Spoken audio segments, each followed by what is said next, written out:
Hello， 各位香港街坊，有冇人想翻嚟中山呢邊買套別墅養老㗎？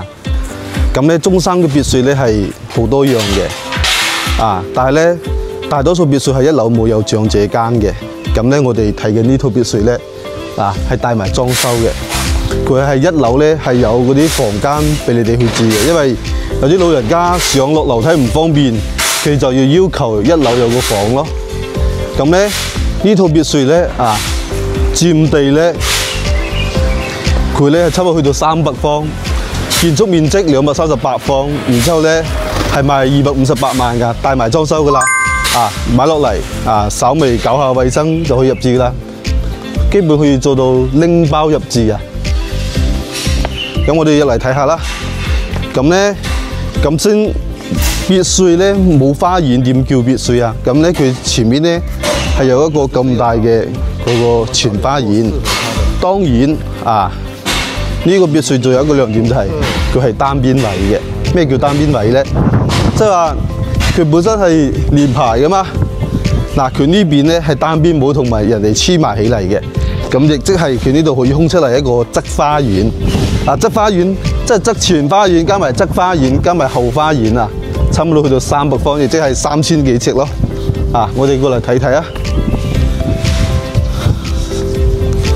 咁如果好多啲香港嘅朋友都話啦，如果我喺珠海花200幾萬買一套樓咧，大概都係能喺珠海市區都係買到90幾方嘅，甚至喺十字門嗰邊嗰啲都係90幾方嘅。但係咧喺中山呢個三鄉呢個雍泉山莊呢度，258萬可以買到一個大裝修嘅連排單邊位別墅。我覺得呢套別墅嘅亮點就係連排單邊位大裝修，一樓有長者間，即係一樓有個房間可以俾啲老人家上落唔方便嗰啲特別驚攰嗰啲就住一樓咯，係嘛？咁呢個係非常之實惠㗎啦，就係咁嘅。當然，你如果係對生活有情趣嘅，你買到落嚟呢套別墅咧，你會按照自己個興趣愛好去執一執咯。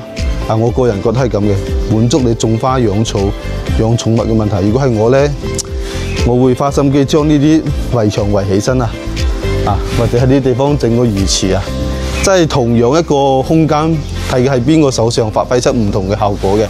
好，咁我哋入去一樓睇下。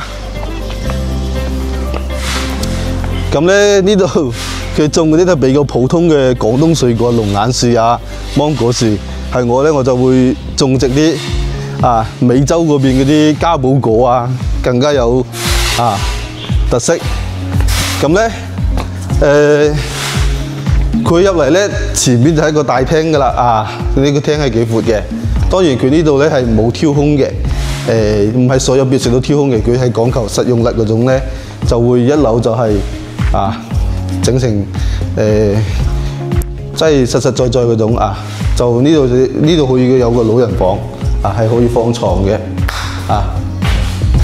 廚房廚房出去就係後花園呢度出去就後花園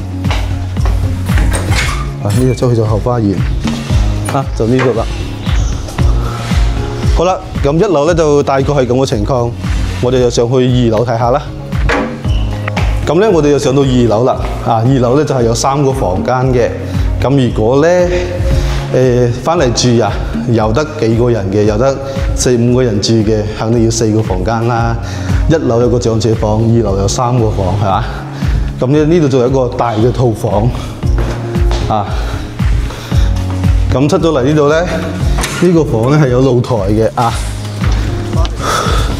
咁大家睇下呢度嘅別墅咧，就係嗰種度假風咯，就東南亞度假風咯。因為呢度叫做雍泉度假山莊就比較適合度假嘅。好，2樓係咁嘅情況，我哋上去3樓睇睇。好啦，咁我哋而家上嚟3樓。咁3樓咧都仲係有一個大嘅套間嘅。咁就係呢度好多呢啲咧就係當作主人房咁去做噶啦。咁有獨立嘅洗手間呢個窗台望出去大家睇到嗎？嗰度個枇杷咧係結滿晒果噶咯喎。啊，應該係隔離鄰舍種嘅。如果你到時人哋種個果跌落嚟，你都可以摘嘅，開玩笑嘅。咁好啦，我哋出咗嚟睇咧，呢度係有個大露台嘅，哇，幾光猛啊光線！